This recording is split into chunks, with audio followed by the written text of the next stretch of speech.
I want to thank you all for joining me today here at the Athenaeum by invitation of the Max Kade German American Center at Indiana University, Purdue University, Indianapolis. And I particularly want to give a big shout out to Dr. Nicole Neumann, director of the center, stellar organizer, amazing scholar, and fellow cake and dog enthusiast for inviting me here to be with you today. I want to take a moment to acknowledge that the campuses of my home institution, California College of the Arts, are located in Huishan, in Yalamo, also known as Oakland and San Francisco, on the unceded territories of Chochenyo and Ramastush Ohlone peoples. In addition, Indiana University, Purdue University, Indianapolis recognizes that it stands on the historic homelands of the Miami people, the Potawatomi people, the Shawnee people, and many other tribes who were forced through these lands. IUPUI acknowledges the sacrifice of the tribes who once thrived here. Now let me begin my talk on queering the avant garde.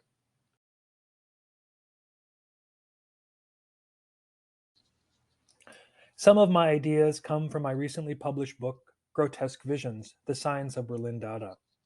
But today I want to explore in greater detail the idea of an historical queer avant garde and some contemporary manifestations of this coupling as well. What does it mean to queer the avant garde? And is queering the avant garde different from a queer avant garde? To answer these questions, consider the Dada art movement in its historical and conceptual forms. In historical terms, Dada was an anti-art art movement, a form of aesthetic rebellion against the social, political, and cultural institutions that perpetuated a certain idea of what art was and what art could be. Dada began, in this historical scenario, in Zurich, Switzerland around 1916 and ended in Paris around 1922 or 1923. In its conceptual form, Dada did not end in 1923 and may have even begun decades or centuries earlier.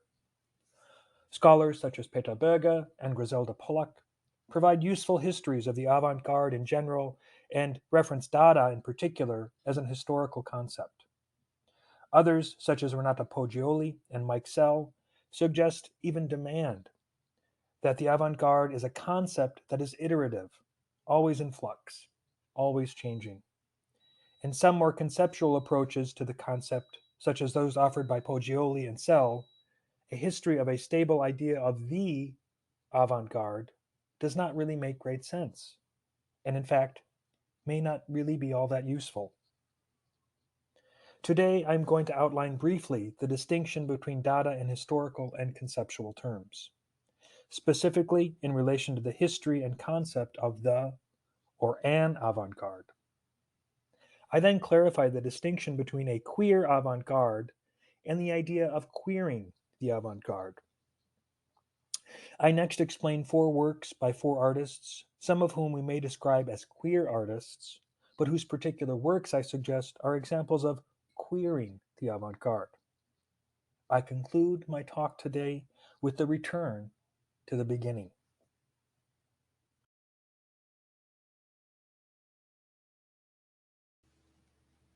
So, how do we understand the idea of queer and of queering in relation to the avant garde? It is helpful to think of the concept of queer and of queering in my talk in relation to what Lee Edelman described as queer spaces. Sites of, quote, a particular heterosexual anxiety about the potential inscriptions of homosexual desire and about the possibility of knowing or recognizing whatever might constitute homosexual difference, end quote. The concept of the avant garde is itself kind of queer in this sense, a kind of misidentification and a misnomer.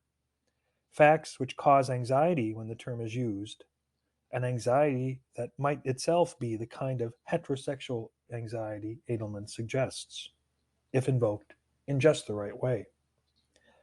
Used for the first time around 1825 by the utopian socialist Henri de Saint-Simon in relation to the arts, the concept of the avant garde is actually a French military term. The avant garde, meaning the vanguard or the advanced guard, is a military configuration denoting those troops who go first, who go ahead of the rest to identify areas of potential current concern and opportunities for potential intervention.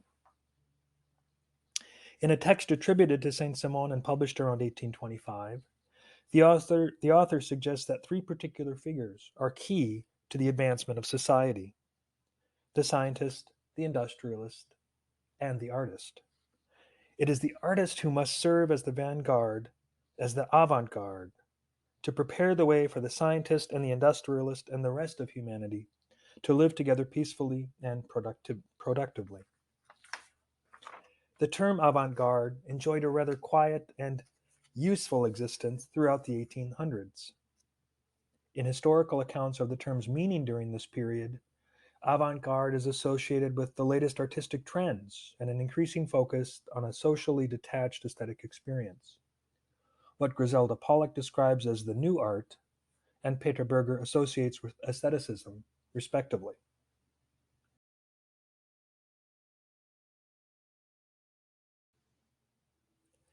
It was not until the catastrophes of the late 19th and early 20th centuries that the artistic avant-garde began to confront what Berger describes so poignantly as art's, quote, separation from the praxis of life, end quote. That is, the fact that art clearly no longer had an impact on everyday concerns and problems, and may have even contributed to historical catastrophes, such as the barbarism of the Berlin Conference in 1884 and 1885, in which European colonial powers divided up Africa and other territories, and the genocides of Herero and Nama people in Germany's colonies, notably in Deutsch Südwest Africa, now present-day Namibia. And then there were also the catastrophes of conflict, of horrifically disfiguring trench warfare on European soil from approximately 1914 to 1918, during the Great War, or what we know today as World War I.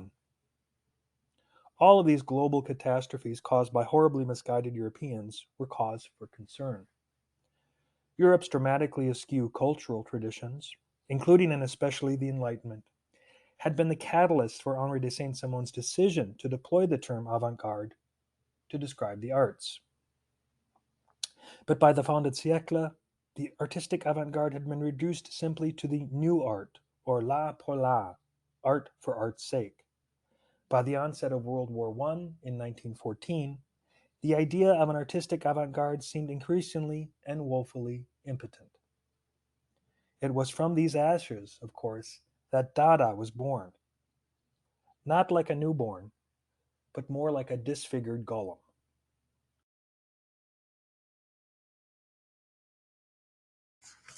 Historically speaking, the Dada art movement began around 1916 in the Cabaret Voltaire in Zurich, Switzerland. Emigre artists joined forces to challenge not simply the previous artistic styles and tastes that had come before, that is, in the sense of historical time, a time before.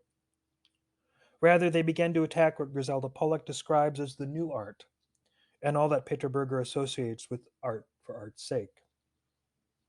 In short, Dada artists in Zurich, and soon in many other locations in Europe, North and South America, and Asia, were attacking art itself. In doing so, Dada became not just another historical moment, but also a conceptual one. That is, the Dada movement historically began in 1916, but conceptually is still active in various forms and tactics and strategies today. Dada challenged and challenges the way art had become, and often still is, a particular kind of experience, one detached from social, political, and economic reality at the level of the quotidian. So if this idea of Dada has a relation to a queer avant-garde, it can only have this relation in historical terms.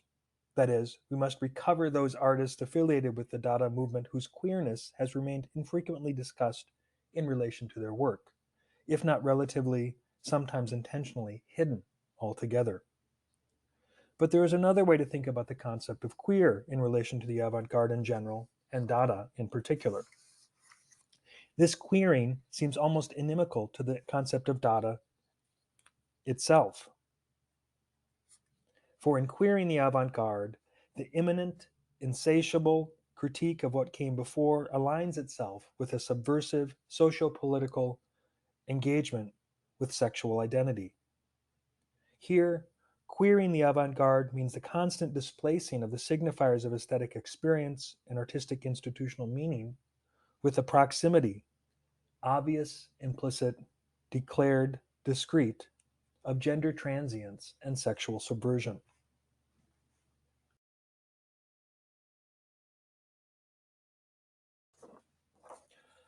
Not all four artists whose work I discuss briefly today are queer in the sense of gay. That is, not all of these artists had same-sex relationships. Some are what a problematic phrasing might describe as gender nonconforming, while others engaged in same-sex sexual relationships discreetly, privately. Marcel Duchamp, a cisgendered male artist, often considered, wrongly, I might note, the inventor of ready-made art during Dada's early days in the 1910s, developed a female feminine alter ego named Eros c'est la vie. Duchamp's alter ego takes as her name a French pun, which translates into English roughly as Eros, such is life.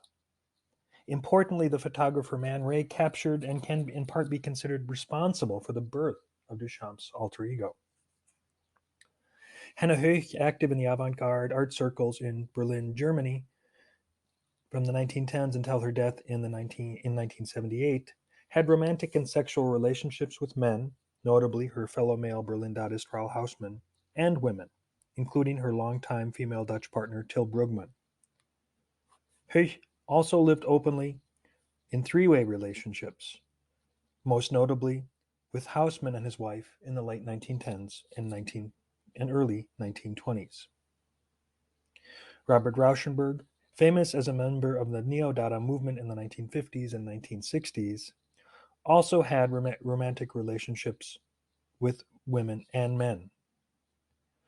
Rauschenberg's relationship to another famous male artist of the same period, Jasper Johns, remains surprisingly little discussed to these ends, and some scholars suggest their relationship has been intentionally suppressed by Rauschenberg's estate.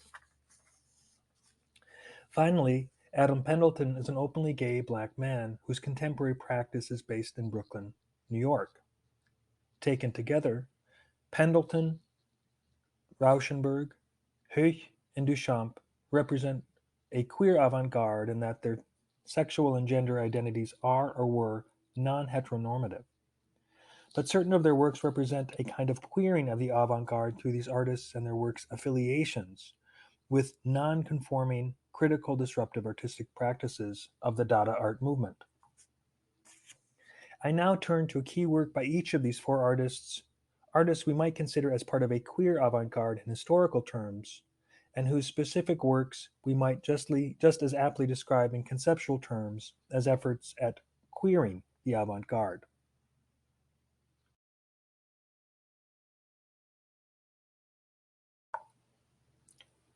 Marcel Duchamp is, by some accounts, the most well-known avant-garde artist of the 20th century.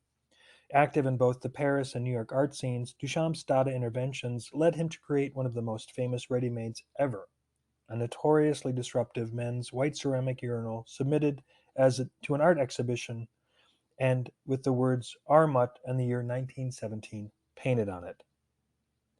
There continues to be debate whether Duchamp invented the idea of found or ready-made art, or if the artist simply developed further an idea already in use among New York Dadaists, and one artist in particular, Baroness Elsa von Freytag-Loringhoven. Irene Gammel has argued convincingly in her book, The Baroness Elsa, along these lines, that it is the Baroness rather than Duchamp who should be given rightful credit for inventing the ready-made. But it is not just the fact that Duchamp displayed an object so closely associated with male genitalia and male bodily functions that is of interest here. It is also the fact that Duchamp challenged the sometimes unspoken masculinist assumptions of avant-garde artistic practice that represent his unique efforts at queering the avant-garde. While the provocation that is Duchamp's mischievously titled Fountain alone might be itself considered an effort at queering the avant-garde, it is Duchamp's alter ego that takes the artist's work to this other dimension. In collaboration with the Paris-based American artist Man Ray and immortalized in a 1920 photograph taken by him, Duchamp would become Eros c'est la vie. The name is, like so much in Duchamp's oeuvre, a pun.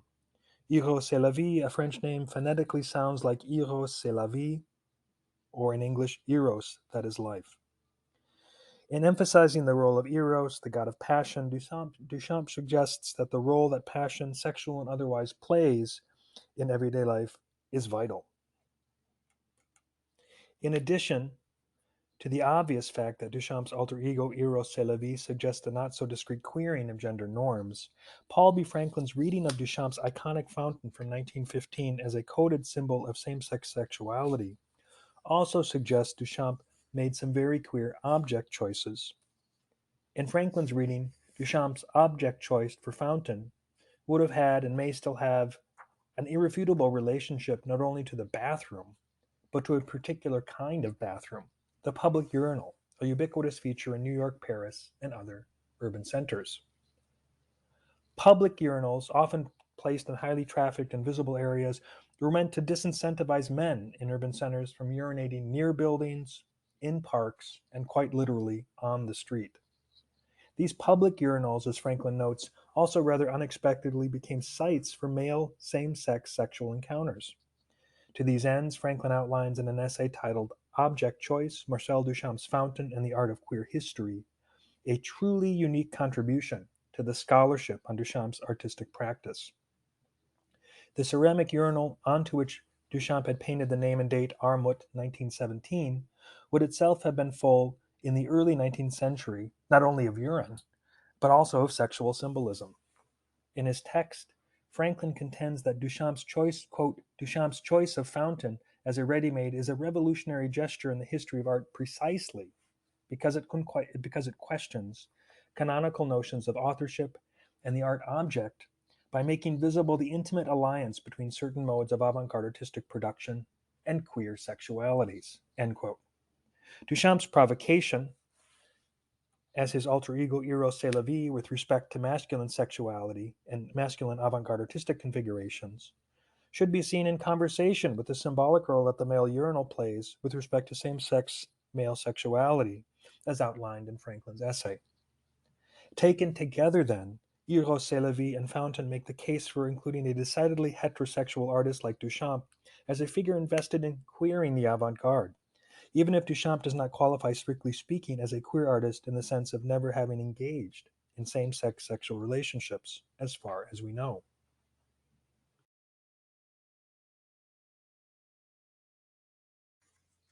With Berlin-based artist Hannah Höch, we go from Duchamp's bathroom to the bedroom of art history to identify an unassuming art object with queer potential. The bed in general, and in Höch's case in particular, a bed with a reclining female nude, lay out opportunities for the artist to embody her own sexual disorientation in her artwork.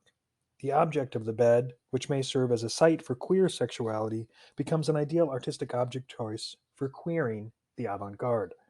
In Höch's Fremde Schönheit from 1929, we witness not exactly a surprising scene in art historical terms, but rather a surprising body. The body in Fremde Schönheit is surprising in particular from the perspective of a colonial, heteronormative view of female sexuality. Fremde Schönheit is part of a series known as Aus einem ethnographischen Museum, the series of approximately, or also called in English, From an Ethnographic Museum. The series of approximately 18 to 20 images is one Höch created between the late 1910s and early 1930s. The Aus einem ethnographischen Museum series exploits Höch's mastery of a medium she first co-developed and by some accounts developed alone, called photomontage.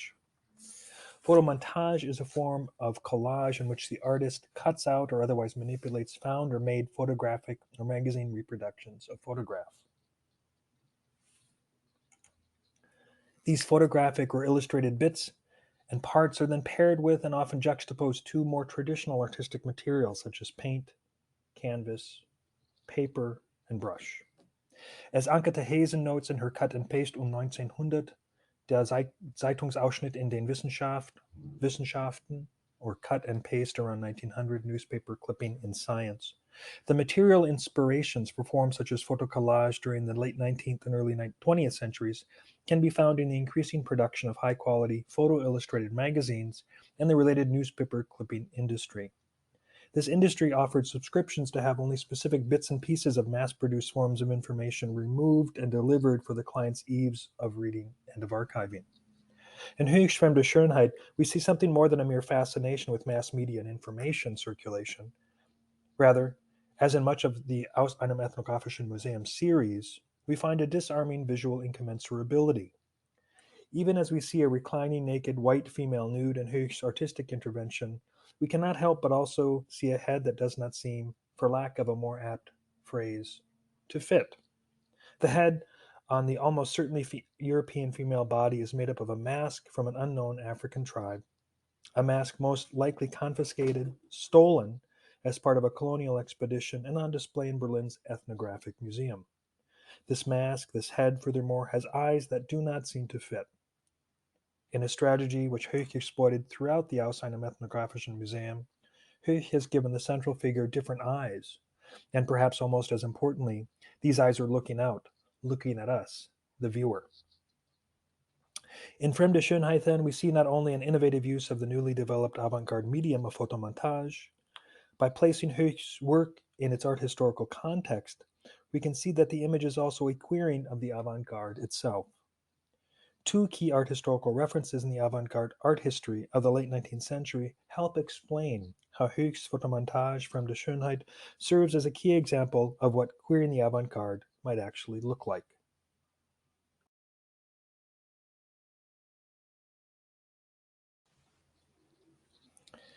Edouard Manet's Olympia from 1863 and Paul Gauguin's Manoa Tupapau, Spirit of the Dead Watching from 1892, both served as radical artistic works during their respective historical moments. Manet's Olympia sent shockwaves through Europe when it was exhibited. The painting shows the presence of black colonial subjectivity in an otherwise traditional heteronormative depiction of a declining white female nude. Traditionally, female nudes, such as the one in Manet's painting, were made for the purportedly heterosexual male viewer's optical enjoyment. In depicting black colonial subjectivity in Olympia, even as this black colonial subjectivity is relegated to the position of servant, Manet challenged explicitly previous artistic depictions of race and gendered bodies, and implicitly the sexuality of the viewing subject, him, her, or themselves. Gauguin's painting, Manoa Tupapau, like Manet's Olympia, is also seen as a radical and important avant-garde departure from previous styles. Gauguin infamously painted in the 1880s and early 1890s, and during his travels outside of France, images of mostly Tahitian women. Although married at the time in France, Gauguin also married and painted frequently a 13-year-old Tahitian named Teha Amana. While we might consider Gauguin himself a queer figure insofar as he actively practiced polyamory, having married the 13-year-old Tahitian Teha Amana while remaining married to his wife Sophie Kade in Paris, Gauguin's own privileged subjectivity as a heterosexual white male makes such claims difficult to support. Seen in relation to these iconic works of art in the 19th century as new art, to use Griselda Pollock's term, and even in relation to Peter Berger's concerns with l'art pour l'art, art for art's sake, Henne Höchst Fremde Schönheit is a work important because it does not simply reveal Höch was a figure whose bisexuality and engagement in polyamorous relationships should be part of a history of a supposed queer avant-garde. Fremde Schönheit also represents a queering of a supposed avant-garde canon. On display in this example from her Aus einem Ethnographischen Museum, Höch wields in Fremde Schönheit her innovative use of the medium she helped develop, photomontage, to refigure and to reimagine not only previous expressions of avant-garde innovation, but also the racial, colonial, sexual, and gender practices of that avant-garde as well.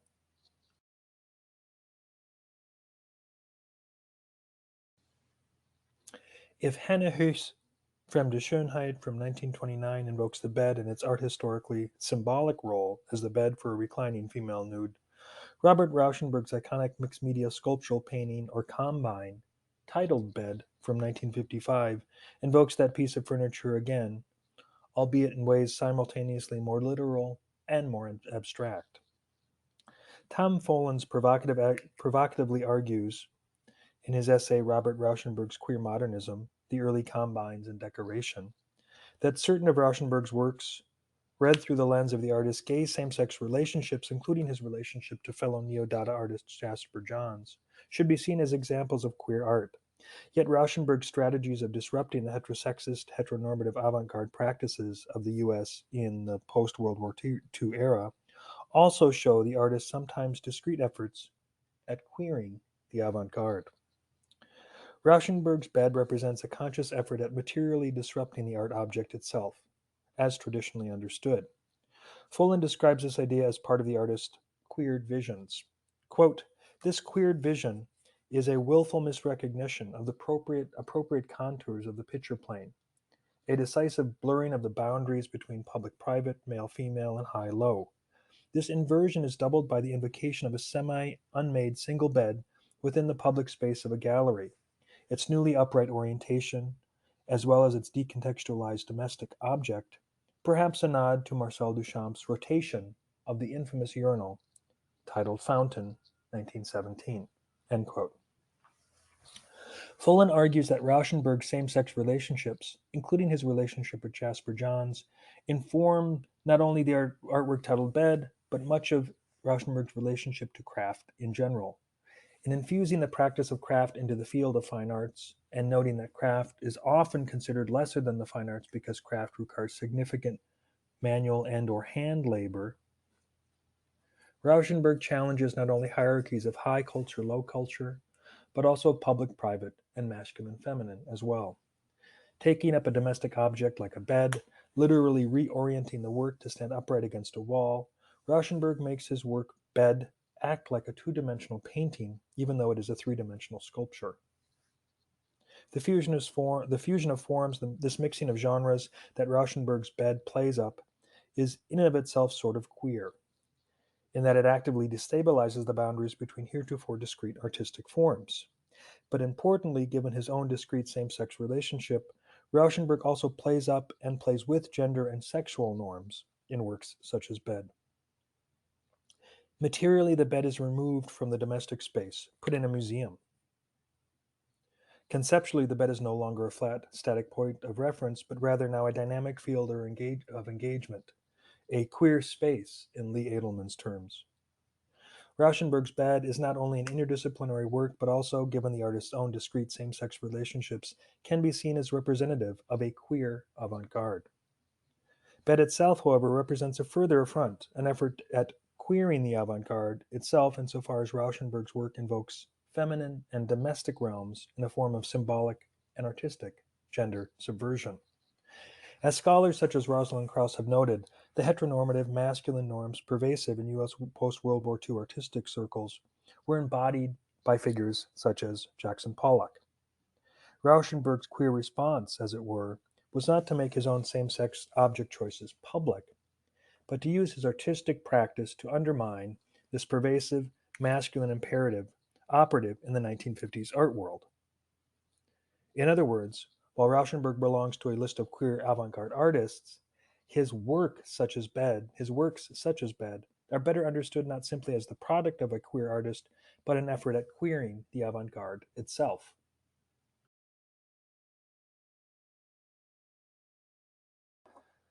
The last artwork that I want to focus on today in my discussion of a queer avant-garde and of queering the avant-garde is a piece by contemporary Dada enthusiast Adam Pendleton.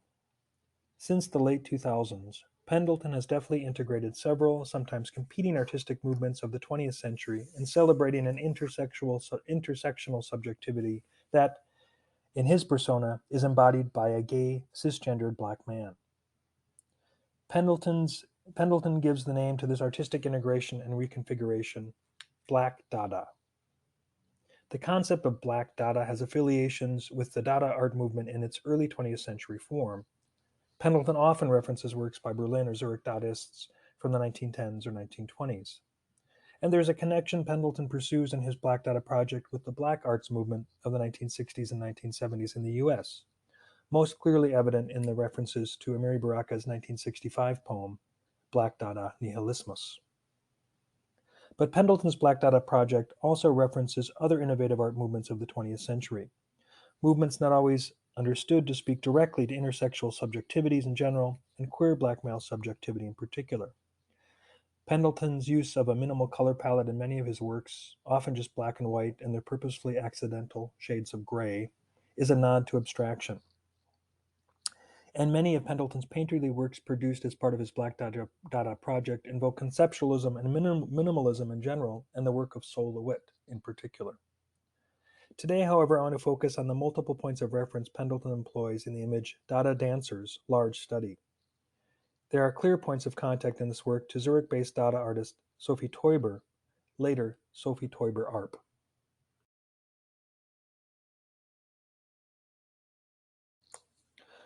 Teuber's original works are costumes made for a Dada play in the late 1910s. Performers photographed in costume circulate fairly widely today, part of the paradoxical idea of a Dada canon. But it is the source of inspiration for Teuber's costumes and Pendleton's reproduction and distortion of the now iconic photograph of these performers that showcases Pendleton's further displacement of the inspirational source material for Arp's work. In further abstracting the Dada dancers, yet leaving traces of the source imagery in place, in other words, Pendleton calls for an erasure of the photograph's iconicity and a return to the costume's source material. It is the indigenous Hopi of what is now the United States, primarily in the colonized territory that is now Arizona, that provide the inspiration for Teuber's original costumes. The spiritual figures of the Hopi people are known as Kachina. The Hopi people might dress up as a particular Kachina spirit to perform a ritual, or the Hopi may render the Kachina spirit in doll form as a cultural strategy of worship and appeasement. Teuber found inspiration in these Kachina and the costumes and dolls the Hopi created to embody these spirits. Teuber, in modeling her costumes after the spirits of the Hopi people, raises the questions of racism and appropriation. Was Teuber herself marginalized as one of only a few women active in early 20th century Dada, celebrating the authenticity and the equality of Hopi culture? Or was she, like many of the other primarily male practitioners in the European avant-garde, simply turning to so-called primitive cultures to rejuvenate a sense of European superiority, appropriating the Hopi not to celebrate the Hopi people and their culture, but, much as colonial missions had done, to take ownership of the Hopi and their culture? Pendleton's Dada Dancers, Large Study, complicates this polemic by directly rendering the image of Teuber's costume performers, and indirectly of Teuber herself, in abstract fashion. Teuber was displaced and marginalized even as a cisgendered heterosexual woman in the otherwise male heterosexual bastion of the early 20th century avant-garde. While it would be a stretch to identify her as queer in the terms of any same-sex relationships, Teuber is taken up by Pendleton in a way that we might argue showcases both his status as a queer artist as well as his efforts at queering the avant-garde, including Teuber's appropriation of Hopi culture. If Teuber's costumes represented in their own historical time and place, at least in one reading, a radical kind of European avant-garde creativity, it is Pendleton who uses his own contemporary intersubjective positionality as a queer, black, cisgendered male to refashion Teuber's costumes, as it were, into works that are themselves not queer art, but in Pendleton's abstracted reproduction, further efforts at queering the avant-garde itself.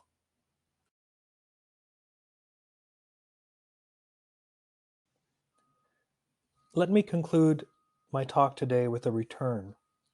I began by explaining that I wanted to address the idea of a queer avant-garde as a group of artists whose gender identities and sexual relationships emphasized non-normative, non-heterosexual, and in some respects, non-binary practices. But I also suggested that in taking up the Dada art movement, I was looking to emphasize those artistic strategies and tactics that continuously seek to disrupt art itself, to call into question, to render unstable, to engage aesthetically and also to engage otherwise. This latter project is queering the avant-garde and may in fact be the same thing as the idea of the avant-garde itself. In going back to the beginning of my talk right now with you, I also want to go back to an idea of the avant-garde as described in the 1825 text attributed to Henri de Saint-Simon. For in our efforts at queering the avant-garde, we must go forward, be vanguard.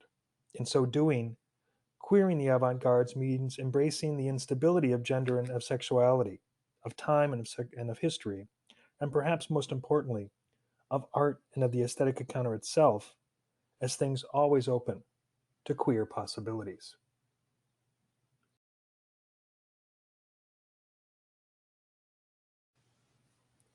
Thank you so much for your attention today. I look forward to further discussion about queering the avant-garde. Feel free to reach out to me at the address you see here on this last slide.